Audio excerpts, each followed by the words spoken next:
Namah Shivaya. Hello, children. Welcome back to another episode where we are going to explain the remarkable life of the saint of Kanchi, who is Sri Chandrasekharendra Saraswati Mahaswamy ji. So, this incident happened in Erode. Erode is a city in Tamil Nadu. So, Swamiji was camping in Erode, and at that time, the Mutt officials communicated to Swamiji that a Muslim gentleman desired to have a darshan of Swamiji. Then Swamiji asked the officials to bring that person to him at a particular time when the crowd was a little bit lesser. So that Muslim man came and he prostrated before Paramacharya. And you know what he did? He offered some slokas that he composed himself. Those slokas were in Sanskrit. So a Muslim person knows Sanskrit and he wrote some slokas in Sanskrit on Paramacharya ji and he offered those slokas to him. Also, he presented his artwork that is depicting a Shivlinga, and this Shivlinga was drawn with the pictures containing Sanskrit letters in them. So all the Sanskrit letters were drawn in the form of a Shivlinga and that became an art form. So this one was gifted to Paramacharya ji. He read all the slokas in front of Swamiji and he also explained the meaning to the surprise of the people gathered around there. Now Paramacharya ji asked him, "How did you learn Sanskrit?" As you can see, his knowledge is Sanskrit is not just a basic level Sanskrit, but he has a knowledge to the level of composing slokas in Sanskrit. Then this gentleman told his ancestors were all well versed in Sanskrit, and he also learned this skill from his father.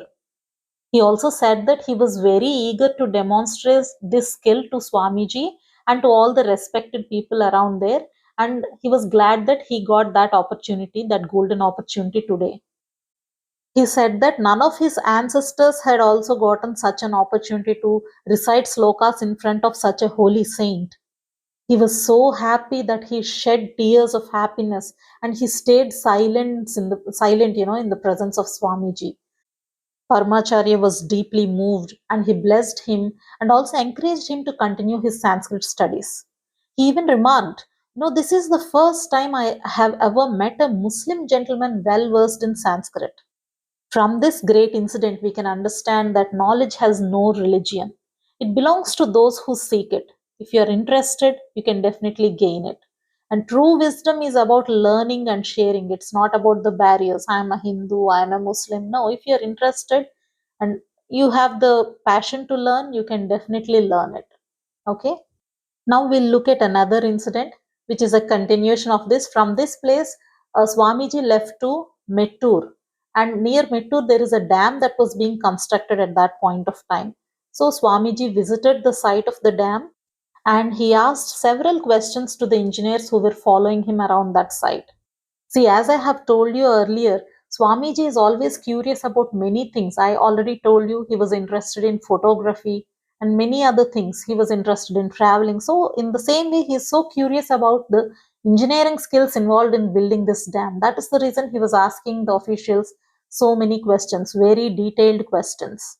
We should understand that a Peethadipati is not the one who is always sitting inside and doing meditation. He always tries to help the mankind. That is the reason they will know about all the latest happenings in the society.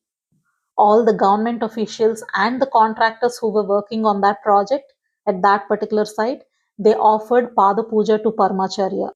See, this is what we should learn from these people, because even though they are high officials, they are well educated and they are very knowledgeable in terms of science, that doesn't mean they are forgetting their roots. They're always rooted to our religion, that is to Hinduism. So that is the reason they have performed that Pada Puja. Even now you can see in Sriharikota, whenever they do a rocket launch, always they perform the puja before doing that. Rocket science is something very much advanced in technology, what we can say now, but still people don't forget about our spiritualism. That is what we all have to follow. But if you see nowadays, many children, just to prove themselves as modern, they think that if we disrespect our religion, that is called a modern trend. No, that is not. So even however modern you are, however educated you are, always be grounded to your roots. So after this Pada Puja, Paramacharya expressed his wish to see the site of the Kaveri that is flowing from Mysore into Tamil Nadu. That is the exact place where it is getting into Tamil Nadu. And this place was around 15 miles from the dam construction site. And also they had to cross a hill.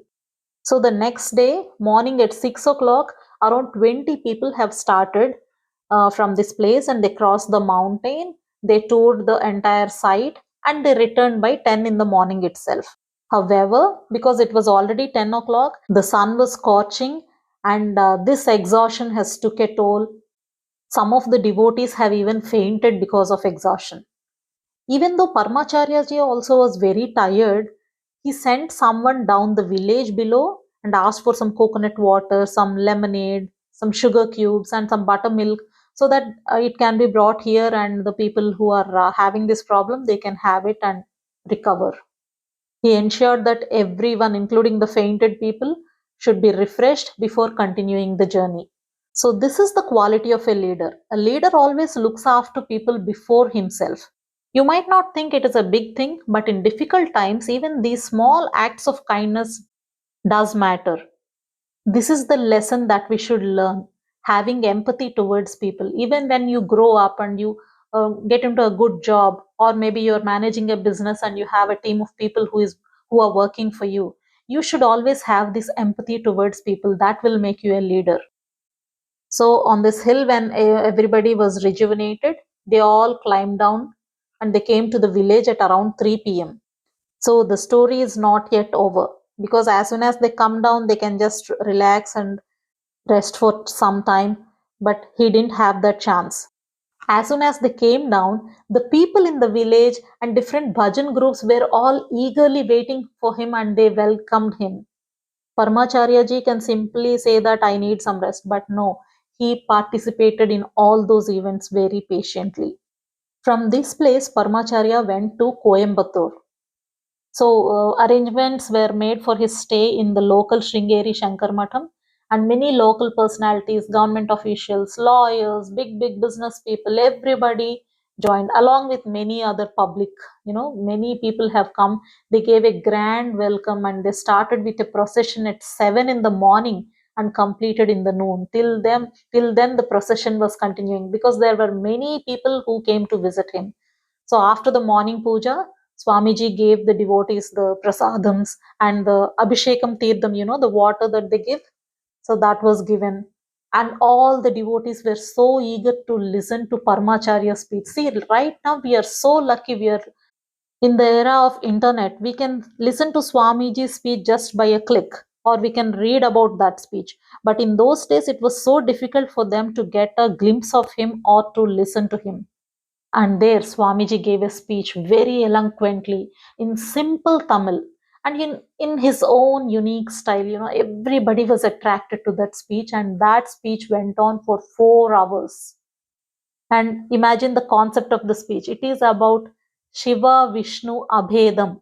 You know what it means? That is, there is no difference between Param Shiva and Lord Vishnu. So after this speech, something very surprising has happened.